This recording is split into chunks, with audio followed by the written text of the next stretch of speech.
कजरी एक काले रंग की लड़की थी जिसकी शादी सुरेश नाम के लड़के से कुछ दिन पहले ही हुई थी।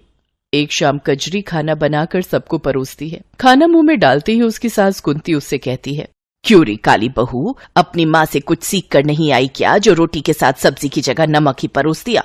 माँ जी, घर में बनाने के लिए कुछ भी साग सब्जी नहीं है, आलू बचे थे वो मैंने सुबह ही बना दिए थे। कैसे करम फूटे हैं हमारे, जब से इस काली बैंगन ने हमारे घर पर कदम रखे हैं तब से बरकत ही नहीं हो रही इस घर में, और अब तो ऐसे दिन आ गए हैं कि नमक के साथ हमें रोटी खानी पड़ रही है। कजरी के प्रति कुंती की इस कड़वाहट का कारण उसका काला रंग था। उसके काले रंग को लेकर वो अक्सर उसको कोसती रहती थी, लेकिन कजरी का रंग भले ही काला था पर उसका दिल एकदम साफ था। वो दुर्गा माँ के प्रति बड़ी आस्था रखती थी। कजरी का पति सुरेश दिहाड़ी मजदूरी करके अपना घर चलाता था, लेकिन पिछले कुछ दिनों से उसकी तबीयत कुछ ठीक नहीं थी, जिस वजह से वो काम पर नहीं जा पा रहा था। डॉक्टर साहब, आखिर क्या हुआ है मेरे बेटे को? गर्मी में लू लगने के कारण इन्हें उल्टी दस्त और बुखार आ गया है।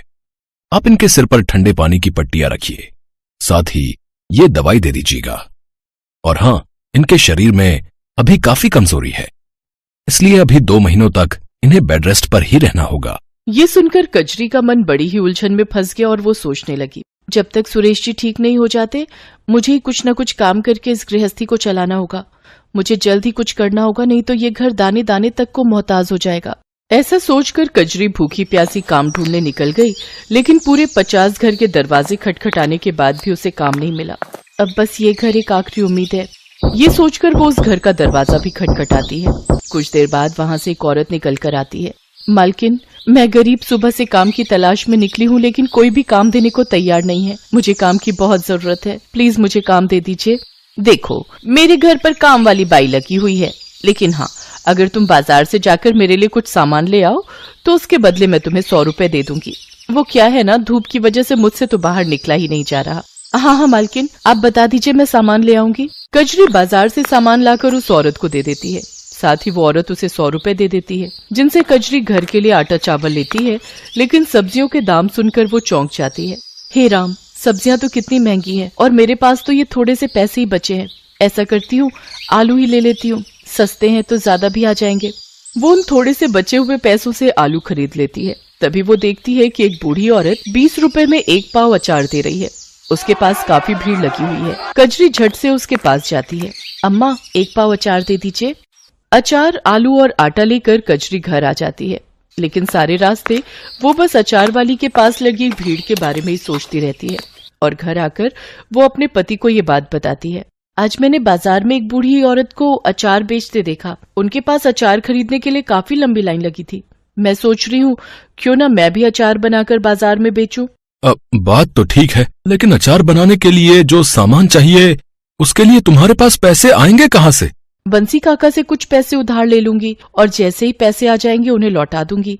वो बड़ी उम्मीदों के साथ बंसी काका के पास जाती है, लेकिन वो उसे उधार देने से मना कर देते हैं। वो रोते हुए घर आ रही थी कि तभी उसे रास्ते में वो अचार वाली बूढ़ी अम्मा मिलती है, जो कि एक पेड़ के किनारे बैठी हुई होती है। अरे बूढ़ी अम्मा, आप इस वक्त यहाँ क्या कर रही हैं? बेटी, कल रात मेरे गांव में बहुत तेज बादल फटा, जिसके बहाव में आकर मेरा सारा घर बह गया। अब मेरे पास कुछ भी नहीं है। अम्मा, लेकिन आज भी मौसम खराब है, बारिश आने वाली है, आप ऐसे में कहाँ जाएंगी? एक काम करिए, आप मेरे साथ मेरे घर चलिए। उस रात वो बूढ़ी अम्मा कजरी के घर ही रुकती है। फिर अगले दिन सुबह वो बूढ़ी अम्मा वहाँ से जाने लगती है तो कजरी उससे बोलती है, अम्मा, आप इस उम्र में कहाँ जाएंगी? जब तक आपके रहने का कोई ठिकाना नहीं हो जाता आप यहीं हमारे साथ ही रहिए। वो बूढ़ी अम्मा मान जाती हैं। फिर कजरी ने उनके सामने अचार बनाने की बात बताई। तो बेटा, तूने मुझे पहले क्यों नहीं बताया? ये ले, मेरे पास कुछ पैसे हैं, तू इनसे अचार बनाने का सामान ले आ। कजरी उन पैसों से सामान लेकर घर आती है। दोनों मिलकर बड़ा ही स्वादिष्ट अचार बनाती हैं। अम्मा, वैसे आपने मुझे अपना नाम नहीं बताया। वैसे तो बेटी मेरा नाम भवानी है, लेकिन लोग मुझे कई नामों से बुलाते हैं। कुछ तो मुझे दुर्गा भी कहते हैं। ये सुनकर कजरी सोच में पड़ जाती है। अगले दिन कजरी दुर्गा माँ के सामने मत्था टेक कर बूढ़ी अम्मा के साथ अचार बेचने बाजार जाती है। कुछ ही देर में उसके पास लोगों की भीड़ लग जाती है। मुझे 2 किलो अचार दे दो, मेरी बहू पेट से है, उसका बड़ा मन करता है अचार खाने को। और मुझे 3 किलो। कुछ ही देर में उसका सारा अचार बिक जाता है। कुछ ही दिनों में वो सारे बाजार में स्वादिष्ट अचार वाली के नाम से मशहूर हो जाती है। उसकी खूब अच्छी कमाई होने लगती है। अम्मा, आज तुम्हारे कारण ही मेरी अच्छी कमाई होने लगी है।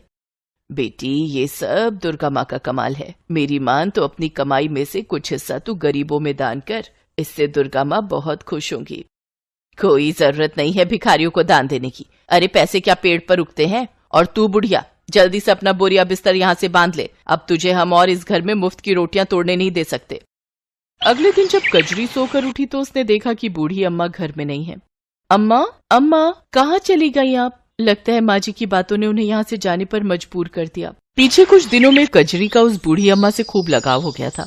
उनके जाने के गम में वो काफी दुखी थी। फिर वो अपनी सास के खिलाफ जाकर मंदिर पहुंचकर जरूरतमंदों को दान देती है। ये देखकर उसकी सास डंडा लेकर दुर्गा माँ के मंदिर में ही उसकी पिटाई करनी शुरू कर देती है। 4 पैसे क्या कमाने लग गई? तेरा तो दिमाग ही चढ़ गया है। अपनी सास की बातों को अनसुना करेगी? तेरी इतनी हिम्मत? हे माँ दुर्गा, मुझे बचा लो।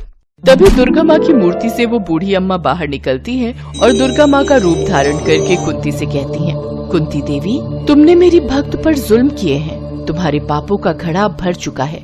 अब तुम्हारा अंत तय है। माँ, मुझे माफ कर दो। मैं नहीं जानती थी वो बूढ़ी अम्मा आप ही हैं। अब से मैं कजरी को कभी नहीं सताऊंगी। हाँ माँ, इन्हें क्षमा कर दीजिए। कजरी, सिर्फ तुम्हारे कहने पर मैं इसे माफ कर रही हूँ। कजरी, तुम्हारी भक्ति से मैं बहुत प्रसन्न हूँ। अब तुम अपने इस अचार के व्यापार को मेरे नाम से चलाओ। देखना, तुम्हारा ये कारोबार खूब फलेगा। तुम खूब तरक्की करोगी, ये मेरा आशीर्वाद है। इतना कहकर दुर्गा माँ अंतर्ध्यान हो जाती हैं। कजरी दुर्गा माँ के नाम से अचार बेचने लगती है। कुछ ही महीनों में उसकी खूब कमाई होने लगती है और वो खुद की एक बड़ी सी दुकान खोल लेती है, जिससे उसे खूब कमाई होती है। साथ ही अब सुरेश भी पूरी तरह ठीक हो चुका था। अब वो भी कजरी के साथ मिलकर दुकान चलाने लगा। तो वहीं कुंती भी अब कजरी के साथ अच्छे से पेश आती है।